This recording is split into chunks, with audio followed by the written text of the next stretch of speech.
New York Times. Alex, because of your status in the game and how you keep saying you want people to forget about this and forgive you, have you given any consideration to submitting to even more testing than players normally get? To say, test me every week, test me twice a month. I'm that anxious to prove that what I'm doing now, I'm clean. Well, my style is never to challenge anything. I mean, I think the system in place is really good. I think Major League Baseball has made some incredible strides, and I think it's a different game today than it was 10 or 15 years ago, even 7 years ago. And I think numbers across the board prove that.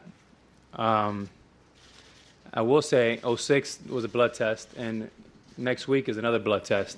If I'm not correct, I believe the WBC is a blood test. Check on that. I'm checking facts now because that's what I think it is next week. So that's as good as it gets. Alex, we're going to take two to your right. We got Kat and Joel. Kat O'Brien with Newsday. Alex, you talked about in Texas it being kind of a loosey-goosey atmosphere.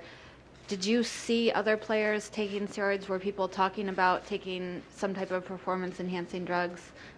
And if so, what?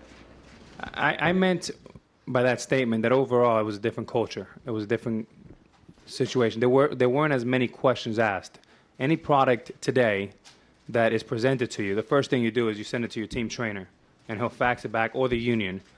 And those type of procedures are not what I think occurred back then. And certainly, I didn't practice that, obviously. But what my mistake has nothing to do with where I played. My mistake was because I was immature and I was stupid. It wasn't because the Rangers or anything to do with Texas. I blame myself. And look, for a week here, I've been looking at people to blame, and I keep looking at myself at the end of the day. I never saw any other player do it, and I really didn't get involved in any other conversations or heard anything.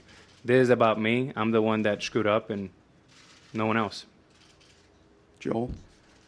Joel Sherman, New York Post. Alex, if I understand the story you're telling today, it's that you didn't know what it did, you weren't sure you were administering it right, and you're not sure what the effects were, if it was having a positive effect, but you said you took it 2 times a month for 3 years. Basic math would make that 36 times. Why would someone inject something into their body a minimum of 36 times who is a professional athlete, wants to have a long career, if you don't know what it does, if you're doing it right? I just wonder if you can explain that. Yeah, instead of saying a general, I try to bring it in a box for you. Now, that may be once a month and maybe 3 times a month. I want to clarify that. 20, okay. You're asking me why I would do that? You don't know you were administering it right. You don't know what the effect was.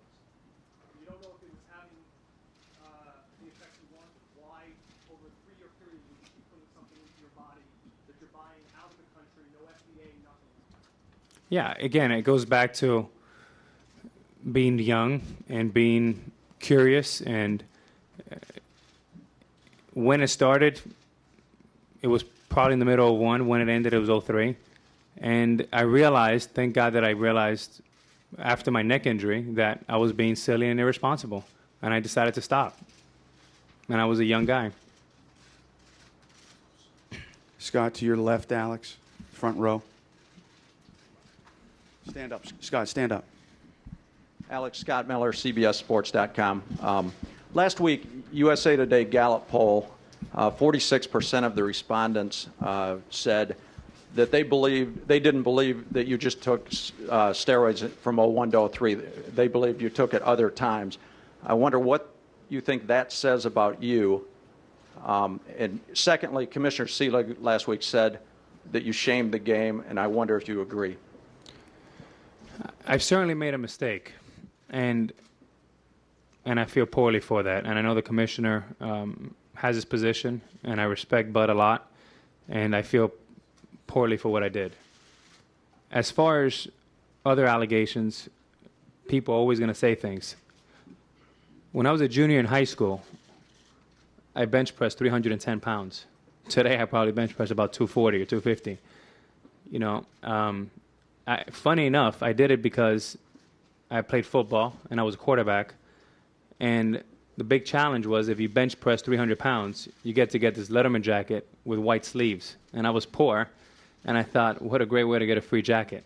and I got up to 300 pounds. I got up to 310 pounds bench press. And some of these guys know me because I played with some of these guys, and they will attest for that. My best year of my career, arguably, was when I was 19, 20 years old in Seattle.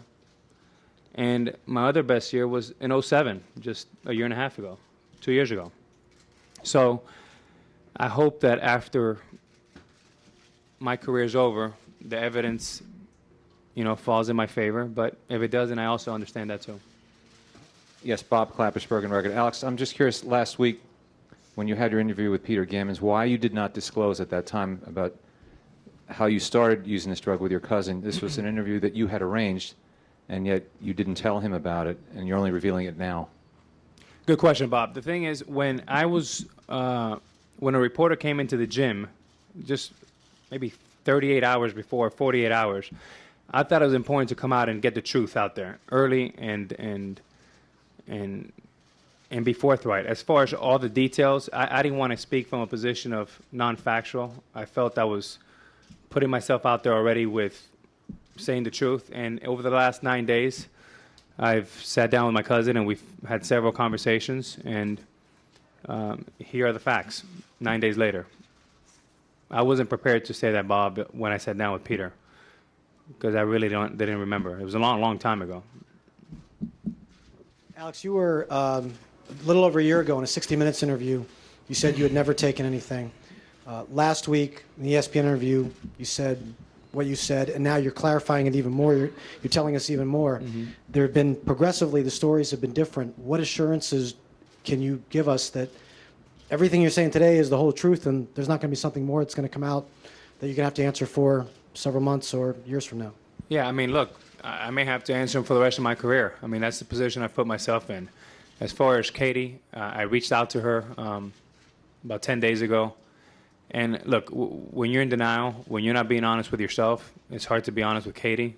There was a part of me, like I answered, I think, John's question earlier. I thought that since I didn't hear about it for 5 years, that there was a chance that it was okay. So there was a lot of that stuff going on. I'm here to say my story, and this is it. Go to Ron Blum in the back, and then we'll take one or two more. Ron Blum, AP. Alex, describe the first time you were injected, where you were. Did you have any doubts at the last minute? Were you full cog without doubt? Did the injection hurt? Afterwards, the next day or two, did you feel anything? Did you have any regrets? Yeah, at the time, I had no regrets. It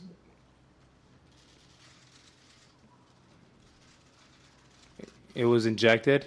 To what degree it helped, I'm not sure. I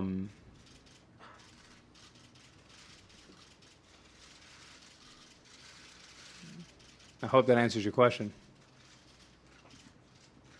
We're going to go here to the front left. Mike. Alex, Paul Hollingsworth, TSN in Canada. 2001, 2002, 2003. Should your stats and everything you accomplished during that period of time still count? Or is it appropriate to explore wiping those numbers and those accomplishments from your record? That's not for me to decide. The one thing that, I can lay my pillow at night is I entered this game when I was 18. I had my best year when I was 20. And then I had my other best year when I was in 2007. So, that's foul pole to foul pole is pretty good. I understand the questions and the doubt, and I laid my bed. I'm going to have to sit on it. And I'm here to take my medicine. But one thing I will say is after today, I hope to put this behind me and start focusing on baseball. We have a very special team here. And, for me personally, I'll be honest with you. The last 15 months have been very, very tough. I've been through divorce. I've been through tabloids, you name it. And I miss playing baseball, and I miss simply being a baseball player. I think there's a tremendous opportunity for me to look in the mirror and be a better teammate to my guys over there, be a better player to my fans, a better human being, and start hooking up with Don and start making the world a better place. I think that's my opportunity. I screwed up big time. But I think the only thing I ask from this group today and the American people is to judge me from this day forward. That's all I can ask for.